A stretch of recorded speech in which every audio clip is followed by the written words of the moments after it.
Hi, I'm Garrett Bettersworth, and this is the story of the first time I realized acting is what I wanted to do.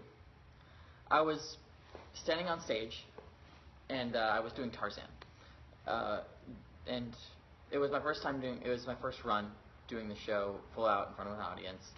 And I had this really weird. They put me in this wig, and I was half naked, running around this loincloth thing, and I don't know what it was about that first night, but I knew I wasn't really feeling it at the beginning. And it came time to do this fight scene in the beginning of the show with the leopard. I was ready. It was doing her thing, and she does an attack where she pounces on me basically, and she rolls off me. It was really cool. And it was my first time really running with this wig, right? It was our first time running the fight scene with the wig. We'd only run it. Well, it wasn't our first time. We'd run it once before, but only once, and everything went fine. But here it was, time to do it again, and she kind of grabs or lands on top of the hair, and I get up really fast, and my hair just comes off. All of this wig that I was wearing just fell off, and I kind of hear the chuckles from the audience, and I feel around, and all I feel is my wig cap, and I look at the audience, and I look back at the leopard, and I go, and I just without even thinking, I just screamed, "My hair!" And the audience just starts laughing and laughing and laughing, and I keep going with the fight scene, but instead I just ad-libbed it. I took off the cap, I threw it on the floor, and I went, "You're gonna pay for that!" Straight to the girl who was playing the leopard's face. She's chuckling, and I could see her doing it, almost breaking. But we're doing this, and it comes time to the final point of the fight where I stab her with this knife, and I scream as I do it. I go, "This is for my luscious locks," and the audience just dies. And I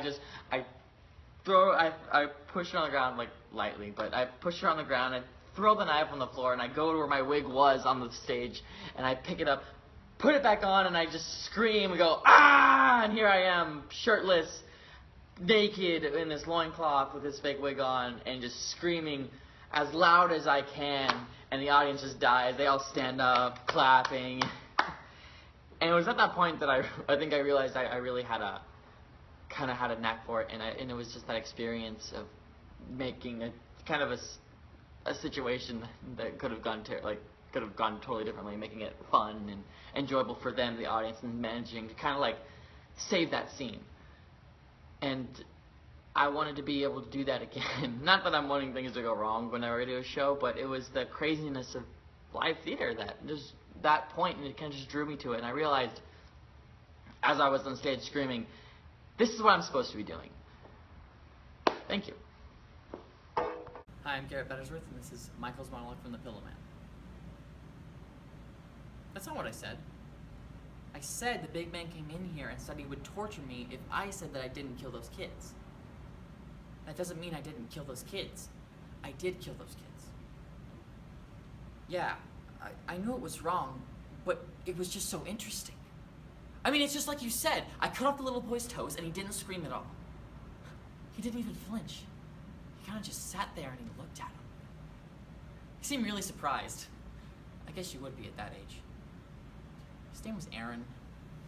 He had a funny little hat, and he kept talking about his mom. Oh, and he bled a lot. A lot. Like you wouldn't think that much blood could come out of such a little boy. But I cut off his toes, and he just kept bleeding, and then he turned blue. I kind of felt bad after that.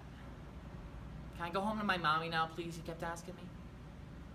Oh, but the girl was a pain in the ass.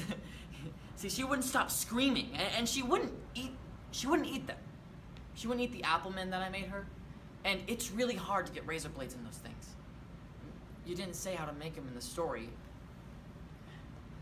but she wouldn't eat them, so I kind of had to just force them down her throat. Not in a mean way, but it only took 2.